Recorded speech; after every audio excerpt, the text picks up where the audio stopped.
Итак, в эфире программа «Посредника». У нас в студии заместитель руководителя службы судебных исполнителей Сандро Гадле. Мы будем говорить о службе судебных исполнителей, о том, какие рычаги для взыскания долгов у них есть и что вообще изменилось за последний год. Сандро, приветствую, спасибо, что здесь, в студии. Добрый день. Итак, давно не было у нас в студии представителей службы судебных исполнителей. И хотелось бы узнать вообще, с какими итогами вы 2024 год завершили.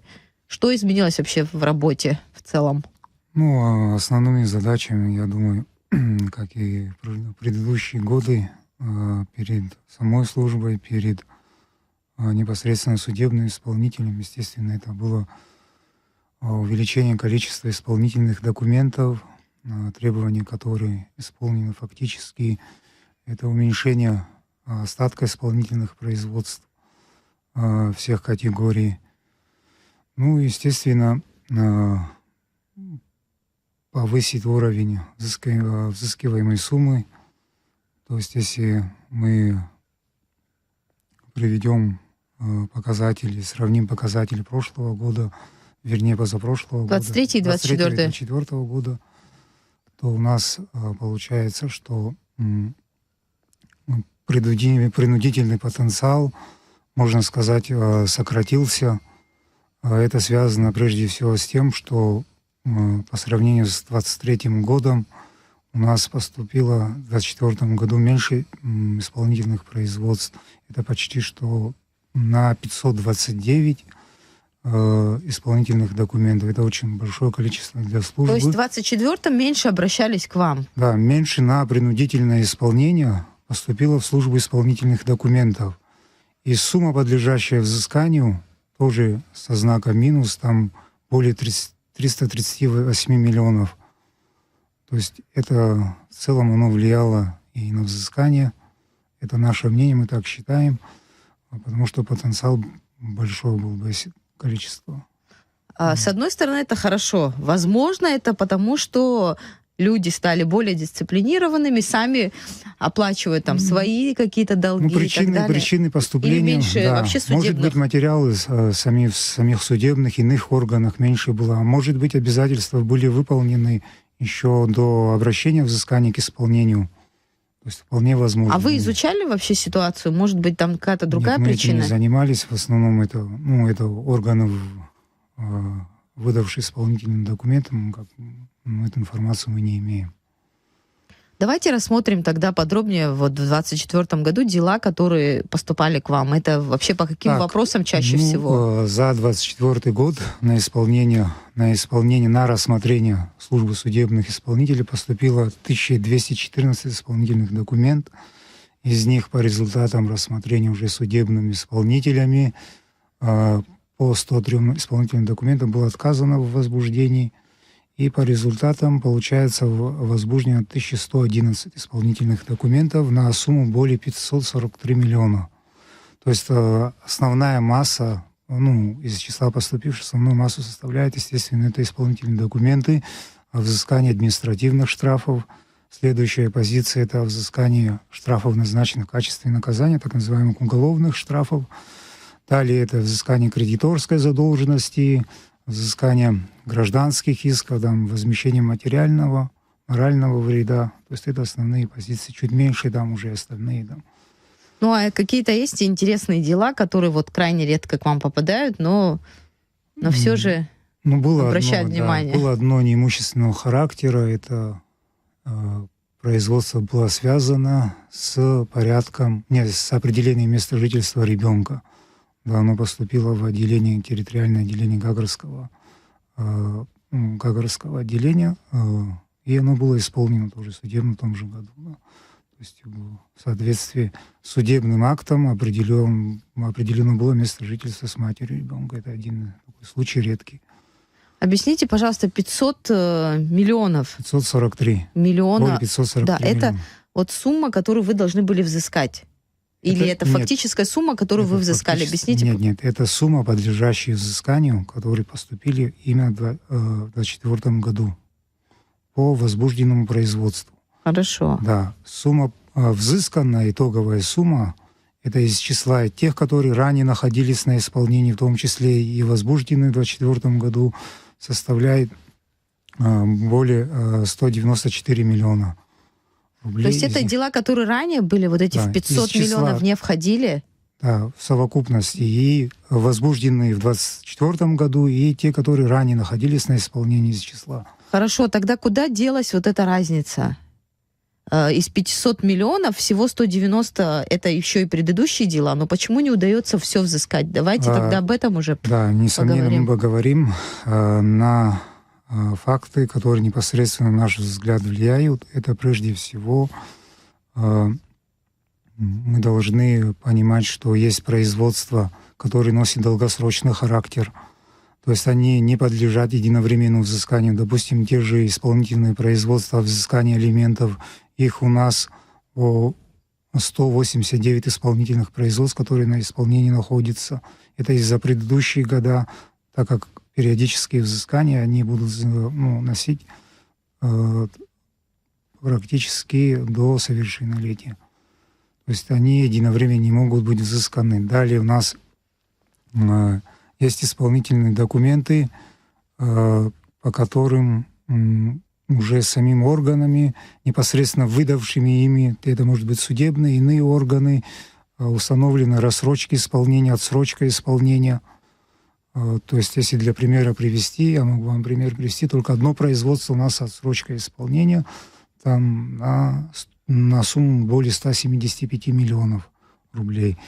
В результате, допустим, также есть исполнительные производства, которые оказались так называемым в рамке принудительного исполнения, вне рамок принудительного исполнения.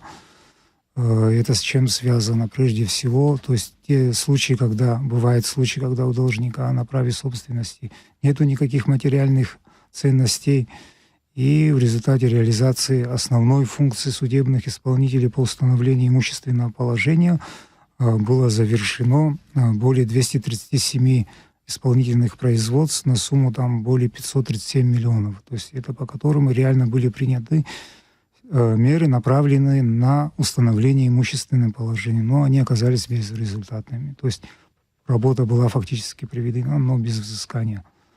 А вот люди, которые отбывают срок в тюрьме, по ним есть тоже такие постановления, и вы должны взыскать какой-то штраф вот с этого Все человека. Верно, да. На исполнение в службу поступают исполнительные документы, уже выданные на основании приговоров. Это в основном взыскание штрафов, назначено в качестве за совершение преступления.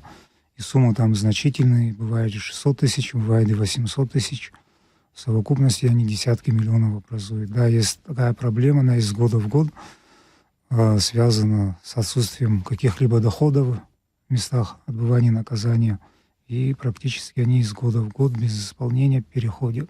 Но я, насколько знаю, есть там другая проблема. То, что вот даже если имущество какое-то есть у этих людей, продать сложно. Вот вы объясните. Да, есть такая проблема. Она связана с тем, что, допустим, при применении основной меры принудительного исполнения, как обращение взыскания, это основная мера принудительного исполнения, оно направлено непосредственно на получение денежных средств и заключается там в аресте и передаче его на принудительную реализацию арестованного имущества. В нашем случае на сегодняшний день организатором торгов является у нас Государственный комитет по управлению госимуществом, то есть госкомимущество. Допустим, если взять 2024 год, у нас всего было имущество на сумму более 32 миллиона рублей было передано на реализацию. Но есть такая проблема, как признание торгов несостоявшимися. То есть из-за отсутствия фактически заявок. Это очень интересно, потому что обычно продается вот такая недвижимость ниже рыночной чаще всего. И, казалось бы, спрос на такую недвижимость, спрос должен быть высокий. Но получается по факту, что... В нашем случае нет. У нас, за все время деятельности у нас был реализован только один объект, и то квартира там в Кулижевском районе была приобретена, и все остальных случаев. Как вы думаете, приобретения почему жилья. так происходит? Ну, это не поддается иногда логике, потому Да, что, ну, нам сложно говорить, почему. Может быть, на наш взгляд, может быть, это связано с ментальностью, с конфликтом, может, приобретения, в последующем люди для могут не приобретателя, хотеть. да. Может быть, исходя из этого, у нас другого объяснения нет. Хорошо, а информация о торгах, как она должна распространяться, чтобы люди... Я вот, например, Информация, не видела, не да, слышала никогда. информация непосредственно размещается самим организатором торгов, она публикуется в газете Республики Абхазия. Там номер лота объявляется, цена, по которой реализуется, это первоначальные торги. В случае признания первоначальных торгов несостоявшимися, цена падает на 15%, и уже на вторичные торги проводятся. То есть вся информация, да, размещается организатором торгов. Можно получить всю информацию. Я думаю, там проблем нет. Они Хорошо. обязаны размещать информацию. Да, хорошо, ясно. А вот с рычагами, которые у вас есть. Вот я помню очень хорошо случаи, когда хозяин там пытался выселить других каких-то владельцев. Вот был большой такой репортаж, это было уже несколько лет назад, но с тех пор вот каких-то громких дел с участием службы судебных исполнителей не было. Вот пытались выселить и вернуть хозяину эту, там, какое-то жилье, вот об этом тогда шла речь. Но сейчас вот таких каких-то громких дел с выселением, там, имущественного характера, вот таких дел я не помню, по крайней мере, приходится за ли... 24 год, да, у нас, что касается принудительного выселения жилых помещений, было реализовано 2. Фактически исполнено, но количество их значительно уменьшилось. У нас, я не могу сказать, что какое-то большое поступление по жилищным делам в службе имеется. Нет, практически их мало, там 1-2 в производстве. И то некоторые, по данным производствам практически тот взыскатель может отсутствовать за пределы, находится, он не может участвовать в исполнительном производстве. То есть у нас вот эти 2 случая связаны именно с взыскателем, который не находится ни в территории Абхазии, нет представителя. То есть вот причине неисполнения этой причины. Хорошо, а рычаги, которые у вас есть, вот что вы можете сейчас делать? Потому что уже несколько лет обсуждаются механизмы, которые позволили бы вам больше воздействовать, да, на должников, это там на границе какой-то контроль. Да. Как я говорил, основная мера принудительного исполнения — это прежде всего обращение взыскания на заложенное имущество, на любой предмет материальных вещей, которые принадлежат на праве собственности. Это прежде всего денежные средства, транспортные средства, объекты недвижимости.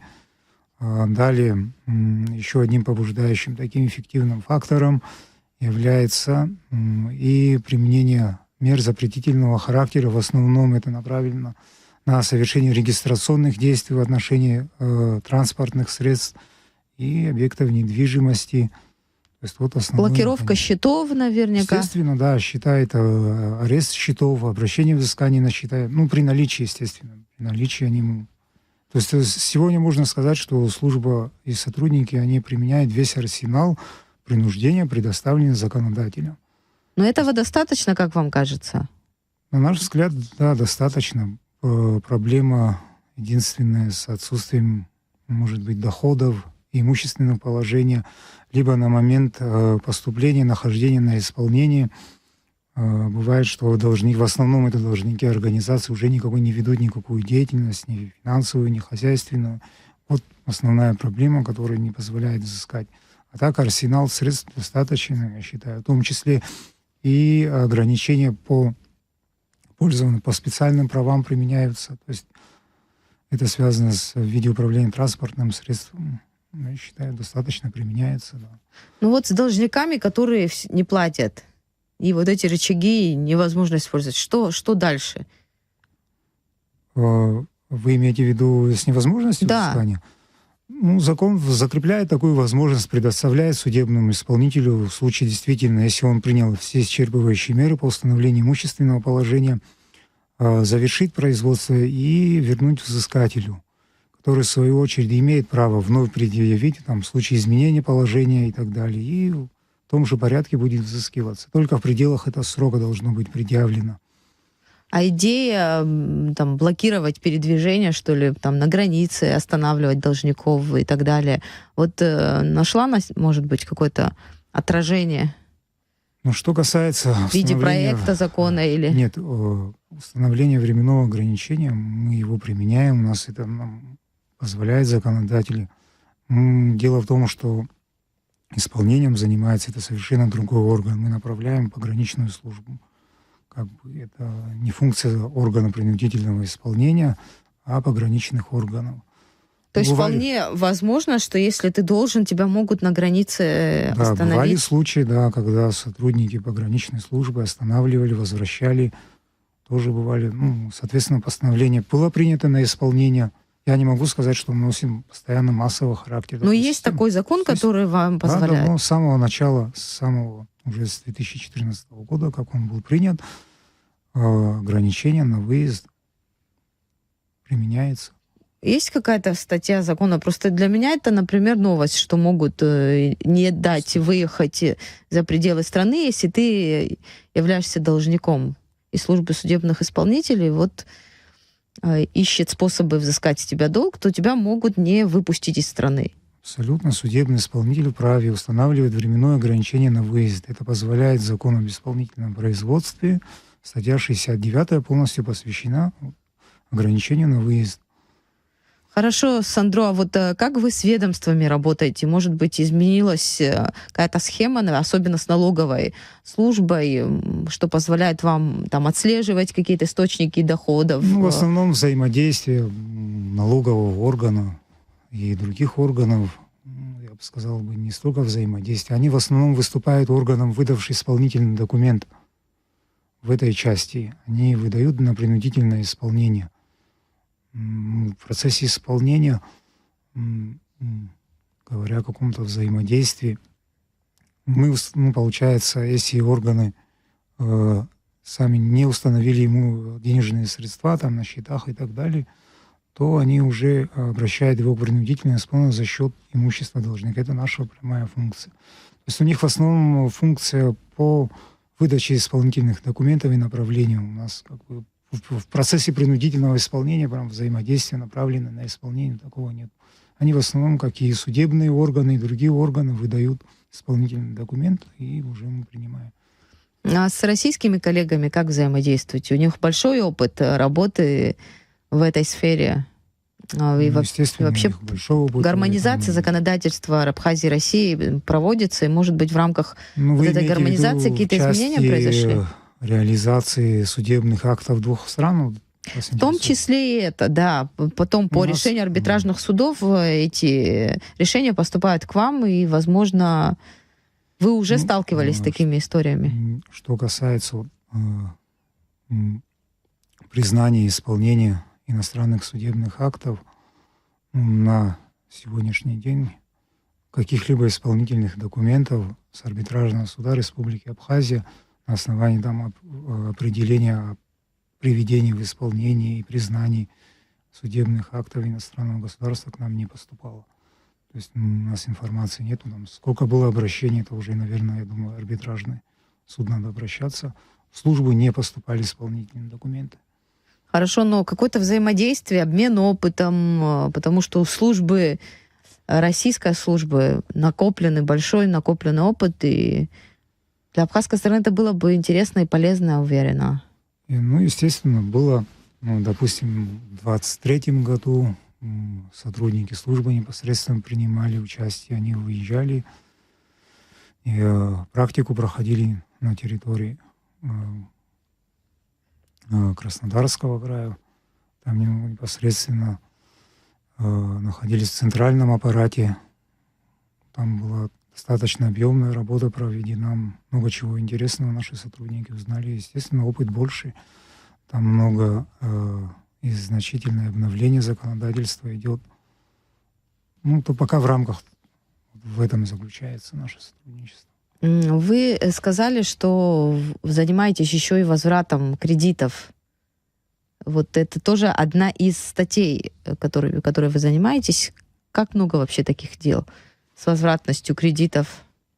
Если сравнить, допустим, я еще начинал свою деятельность в городском суде, когда эта должность была значительно меньше. То есть, если их тогда более 500 дел могло быть кредиторской задолженности, Сегодня их значительно меньше, и в основном обеспечение исполнения производств, взыскание кредиторской задолженности во многом определяет его исполнение. То есть это в основном были ли залоги, на которые могло быть обращено взыскание.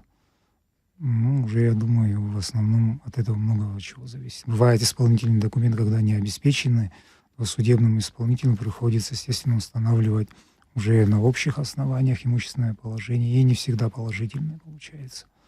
То есть сами банки стали более жестче отслеживать тех, кому они дают кредиты? Вы имеете в виду? Возможно, да, какой-то, почему-то тогда какая-то масса основная была, очень много поступало, и при судах поступало, сегодня намного меньше, да. Я сейчас не знаю причину, может быть, какой-то контроль пошел, и меньше всего стало объектов жилого помещения, который является предметом взыскания. Сегодня очень мало поступает, намного меньше. Если сравнивать предыдущие годы, какие тенденции вы наблюдаете за последнее время? Что меняется, на ваш взгляд, в вашей работе? Потому что служба относительно новая, она начала свое формирование, уже можно сказать, что привыкли к тому, что есть служба судебных исполнителей, но вы изнутри это лучше чувствуете. Что меняется?